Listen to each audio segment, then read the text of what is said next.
नमस्कार, मैं हूं प्रत्युष शर्मा और आप देख रहे हैं CTV7 न्यूज की खबरें। शुरू करते हैं खबरों का सिलसिला प्रादेशिक समाचारों से। आज छत्तीसगढ़ विधानसभा सत्र प्रारंभ हुआ है।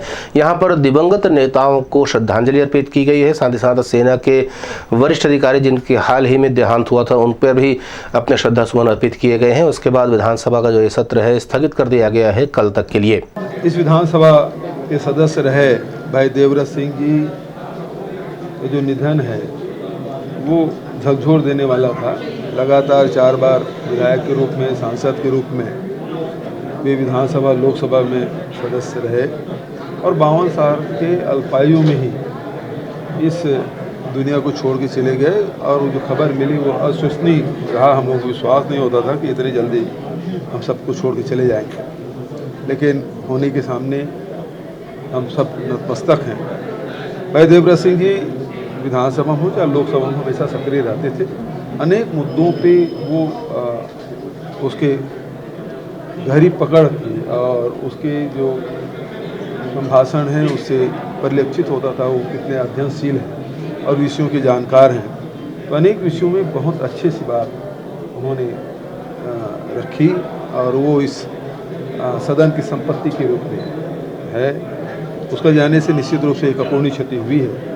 साथ ही गोविंद प्रसाद जी अनुरागी और खंडेलवाल जी युद्धवीर जुदे तो बिल्कुल ही नौजवान 39 साल की उम्र में उनकी मृत्यु हुई, जो बेहद ही दुखदायी रहा।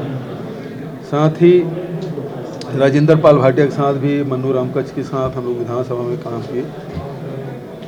राजेंद्र पाल भाटिया तो 3 बार विधायक रहे, मंत्री रहे, विधायक के रूप में सक्रियता सब जानते हैं।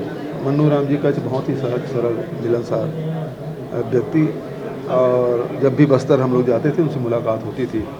ऐसे अनेक लोगों को जो सदन में रहे, मध्य प्रदेश के विधानसभा में और छत्तीसगढ़ की विधानसभा में जो सदस्य रहे उसे छोड़ने पड़ा, उसे श्रद्धांजलि हम लोग दी।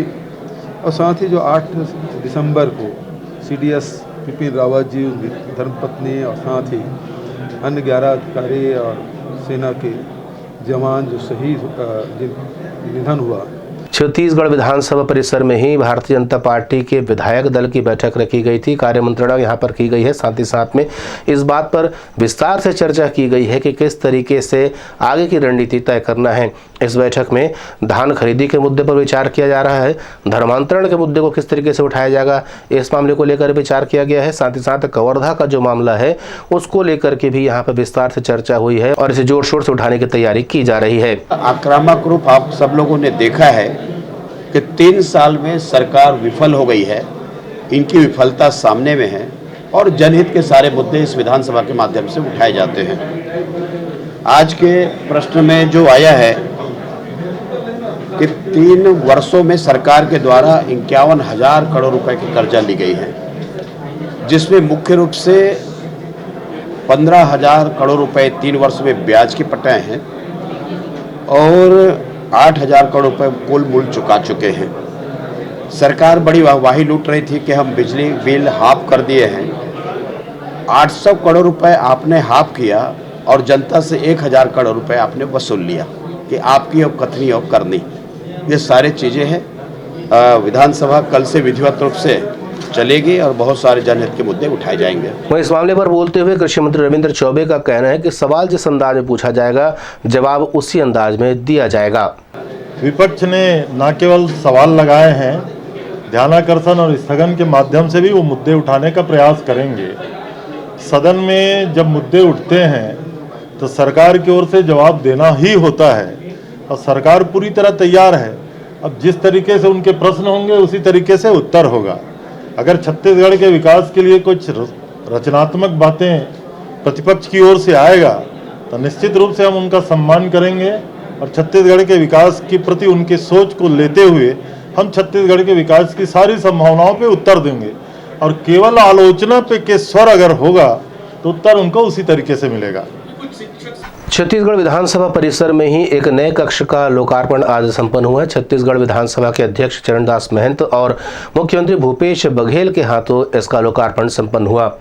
इस नए कक्ष के बन जाने से सुविधाएं बढ़ेंगी, ऐसा कहना है। साथ ही साथ उन्होंने मीडिया से चर्चा की है और इसकी उपयोगिता पर प्रकाश डाला। भारतीय जनता पार्टी और कांग्रेस की विचारधारा को लेकर के आरोप प्रत्यारोप का दौर चल रहा है। वहीं भारतीय जनता पार्टी के धर्मलाल कौशिक का कहना है कि कांग्रेस की जो विचारधारा है वो पूरी तरीके से तानाशाहियों की रही है। उन्होंने 84 के दंगों की बात को भी सामने लाया है। साथ ही साथ ऐसे और कई वाक्यों के बारे में उन्होंने मीडिया से चर्चा की है। हाल ही में दुर्ग के सहेली ज्वेलर्स के विभिन्न संस्थानों में एक साथ छापेमारी की गई थी। DRI के द्वारा यह कार्यवाही की गई थी। वहीं आज पत्रकार वार्ता लेकर के संचालकों ने DRI के अधिकारियों पर जमकर आरोप लगाए हैं। उन्होंने विभिन्न तरह के प्रताड़ना के आरोप भी इस दौरान लगाए हैं। अपनी पत्रकार वार्ता में उन्होंने बताया कि 2/12/2021 को सहेली ग्रुप के 61 वर्षीय प्रमुख सुनील कुमार जैन को सुबह 8 बजे से लेकर के रात के 1 बजे तक लगातार 17 घंटों तक प्रताड़ित किया गया, जानते हुए भी कि वो हृदय रोगी हैं, साथ ही साथ मधुमेह के गंभीर मरीज भी हैं। उन्होंने कहा कि जिस उद्देश्य से जांच की गई उससे संबंधित किसी भी प्रकार का अनियमितता,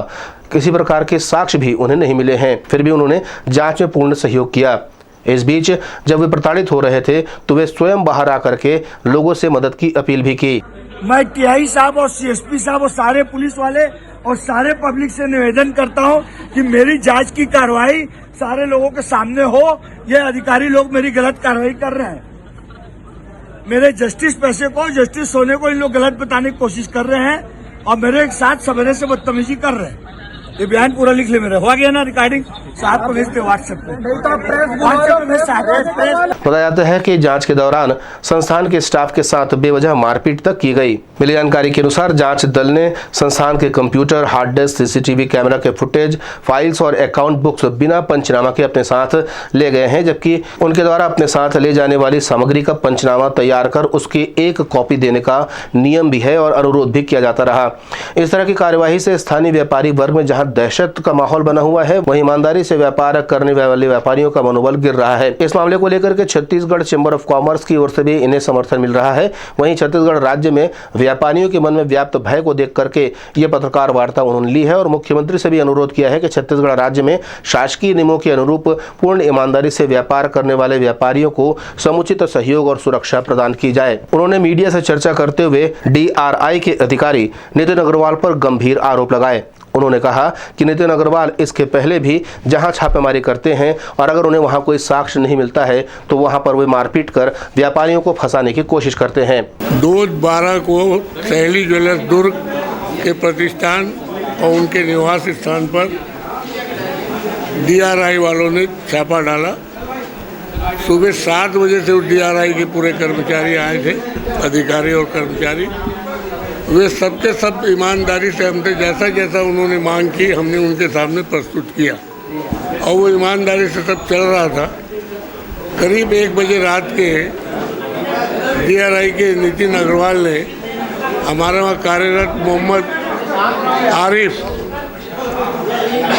आरिफ करके अकाउंटेंट है, उसको तमाचा मारा और बोले अबे नमाजी सब बताना सेठ गलती कहाँ करता है। तो वो अंदर आके रोने लगा। तब हमने कहा कि फिर मेरे भाई ने भी गेट के पास आकर पूरा चिल्लाया, जिसका वीडियो आपने देखा, कि पुलिस वाले बाहर हैं, पब्लिक बाहर है, वो भी अंदर आ जाए। अगर मैं कहीं गलत हूँ तो मेरे साथ कार्रवाई की जाए, अगर ये गलत है तो इनके साथ कार्रवाई की जाए। Bureau report CTV7 Raipur. CTV7 news की खबरों में फिलहाल इतना ही। नए समाचारों के साथ आपसे फिर होगी मुलाकात। तब तक देर अनुमति। नमस्कार।